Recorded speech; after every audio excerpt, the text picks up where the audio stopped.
We're live. Good evening, everyone, and welcome to the May 21st, 2026 City Council Work Session. We'll start off with Mr. Masisklis. Good evening, Mayor, Council. I'll go over the financial snapshot very briefly. The only outstanding item here is Fund 256, the Magnone Industrial Park TIF. That is now showing a negative balance as a result of the county finally applying their EZA that has applied to Magnode ever since essentially vertical construction about 5 years ago. So essentially, Magnode constructed their building and have been paying their more than what their normal property tax would have been on that building pursuant to the county's EZA. They finally got approval to basically, it's the property tax equivalent of filing for back years and getting a back year return. So that's why there's a negative balance showing there. We expect that their second half payment will come in about $50,000 to leave a negative $23,000 balance. And then we would just transfer an expense out for it to end the year with zero. So it'll show red for a few months until we transfer it out as zero. But that was expected to occur. There's no real way of avoiding that. It happens when abatements get activated after so many years of them not being activated. Moving on to the resolution for this evening, or the ordinance rather, to update our investment policy. We previously updated our investment policy to kind of accentuate the revenue into our capital improvement fund so that we can address the water loss issues and additionally throw more money at the paving budget. With upcoming TIF revenues, we do expect those to be applying to the paving budget and the capital plan. So this shifts the investment revenues back into the general fund that they can be used more effectively for public safety, because capital revenues cannot be used for public safety, but the investment can. So this is our final update. It also clarifies how we received investment interest on the bonds that the city has issued. So when the city issues bonds, we have a pot of cash that then we spend as the project continues. So for example, the Trenton Square project. However, the pot of cash that we have, before we actually spend it, we are allowed to invest those monies. But statute is very clear that we cannot put those into our capital fund. They can only be used in the investment interest, so paying off the debt on the back end. And our current investment policy does not give a carve out for that, although that is what we have been doing. And that is all. Any questions? No. Before we go on, Mr. Perry, could you please close the door for me? Oh. All right. Mr. Nichols. Thank you, Mayor Perry. Up this evening is a resolution approving a new 3-year collective bargaining agreement for the dispatchers. Some highlights as it relates to changes in this new contract is a 6% increase in year 1, 4.5% in year 2, 4.5% in year 3 of the across the board increase. We added Christmas Eve as a premium holiday, included the HSA incentive language, much like the patrol officer and sergeant's contract. Increase the uniform allowance from $500 to $600. Made changes as it relates to schedule adjustment, notification, expense reimbursement, changed the grievance procedure process. And then also we have a outstanding MOU as it relates to body cam redaction. So all other articles in that collective bargaining agreement remain unchanged. There is a request to suspend the 2 readings and vote on it this evening so we can move forward with that. That's all that I have for legislation.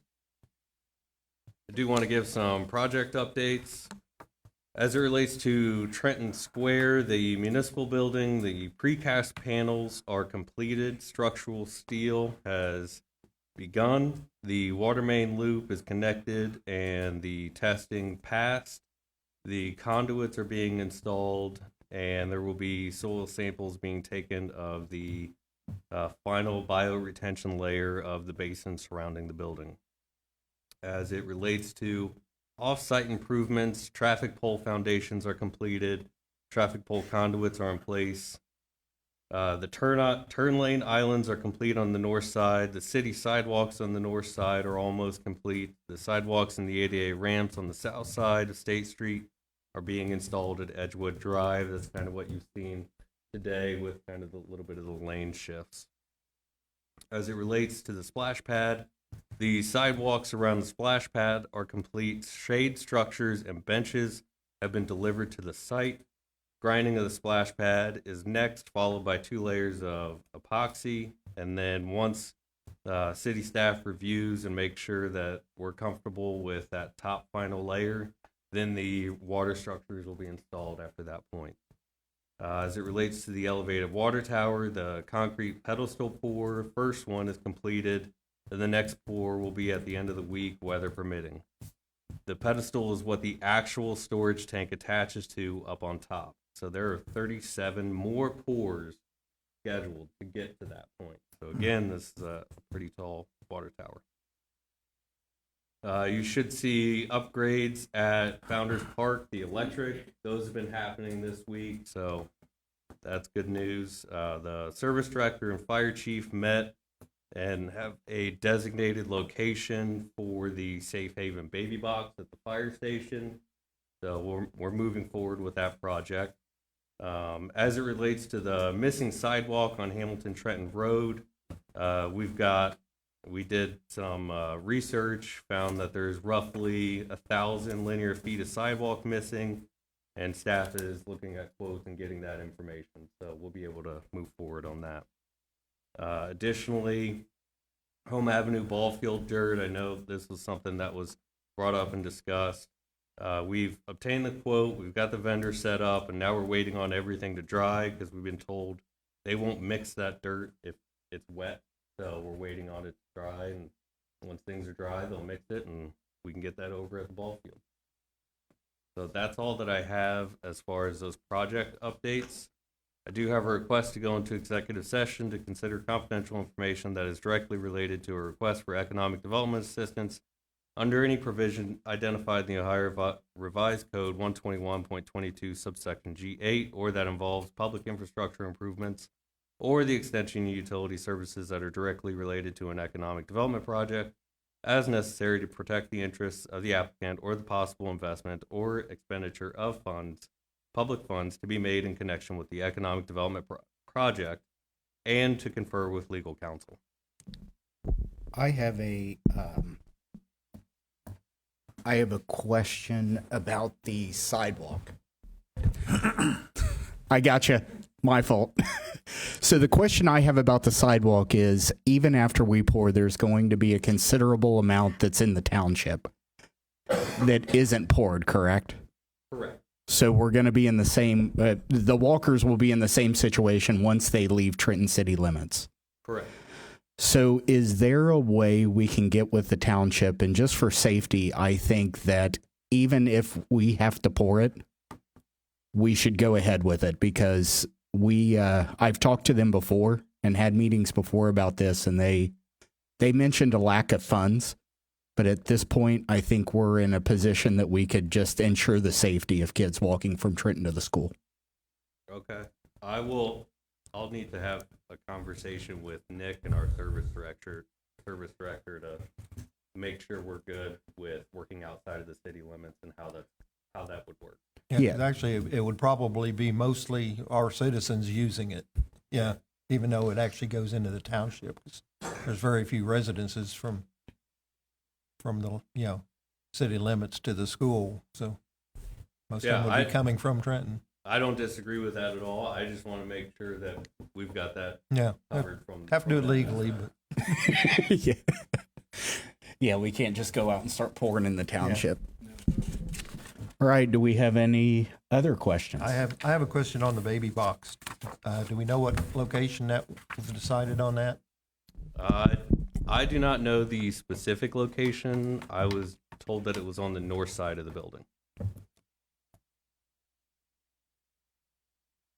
Okay, so to get to that, someone would have to come in the drive and around the backside of the building? I believe so, yeah. So will there be signage out front somewhere directing people to that? That was basically my question. Yeah, we will certainly have that signage out there. And in my conversation with Chief Sebald, one of the concerns, and I think as part of the Safe Haven contract, is it can't be in an area that has cameras on it, because that kind of pushes people away from doing that. So, and there are cameras all around that building, so it's trying to find a spot that's appropriate. Yeah, I was going to ask about the cameras if that would pose a problem, but looks like they already looked into that. I got a question. Once the infant's placed in the box, does it automatically lock from the outside I to where somebody can't walk up and? Yeah, I can't recall. I know they came in and did a presentation last fall. I don't remember the specifics of that. If Pretty I sure it recall does. correctly, Mr. Rohr, Councilman Rohr, the box is heated in case it's cold outside to keep the baby warm. Yes, it will be locked. Only from what I got to understand, it would have been the fire department that would have been able to get to the baby from the other side of the box. Well, my question was, when someone uses it automatically, is there a lock on the door to where it's done deal? Yeah. Okay, that's what I was just curious about. And I believe there's also an alarm that will come Oh, into that's the cool. police station in case the fire department happens to be out on a run or something. Okay, As great. soon as it's open, they will be notified that there should be a baby in the box. There's been a baby deposit. Well, Yeah. And hopefully nobody will ever feel the need to use it. It'll Yeah. be there if they need it. Any additional questions? All right, seeing none, I'll entertain a motion to go into executive session for the reasons stated by City Manager Nichols. Second. Vice Mayor Croucher and Councilman Rourke. Roll call, please. Vice Mayor Croucher, Yay. Mr. Rourke, Yay. Ms. Montgomery, Yay. Mr. Prophet, Yeah. Mr. Nichols, Yay. Ms. Butts, Yay. Mayor Perry. Yay. All right, we are going into executive session at 6:42 p.m. No other business will be conducted during the work session, and we will begin the council meeting at 7:30 promptly. Thank you.